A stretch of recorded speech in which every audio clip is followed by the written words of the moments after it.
Eto si Kuya Ruel. Siya yung tour guide natin today at hindi siya naniniwalang kaya kong umabot sa summit ng Pinatubo. This is not the life you promised me. Ang tarek. Alam yung nilakad natin ha. You love nature ba? Pagod na ka! Mag-harvest tayo ng sayote today. Stop the car!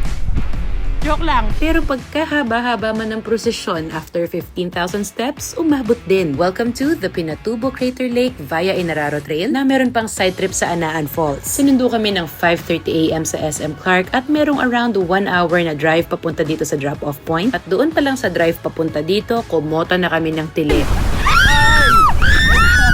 Ala, ang ganda! Ay, ang ganda!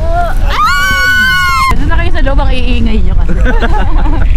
Anyway, pagdating sa drop-off point, simula na ng lakaran. Sabi ng tour guide, sobrang bilis daw namin sa part na to kasi parang 15 minutes lang nakaabot na kami sa Anaan Falls. Usually daw kasi yung iba 30 to 45 minutes, pero kasi naman sobrang aga pa at ang lamig pa ng hangin kaya wala ka rin masyadong iindahing pagod. After nito, tinatanong talaga ako ng tour guide kung kaya ko daw bang ituloy kasi Pinatubo Crater Lake na ang kasunod. Kasi nga naman, mahaba-habang lakaran talaga to. Maraming mga paakyat, pababa, mabato, at marami rin kaming tinawid na ilog. Dapat pala make sure na naka-proper attire ka. Huwag kalimutan ng sunblock at magbaon ng maraming tubig. And speaking of tubig, pinakita nila sa amin yung isang freshwater spring na safe daw inumin. Galing kuya.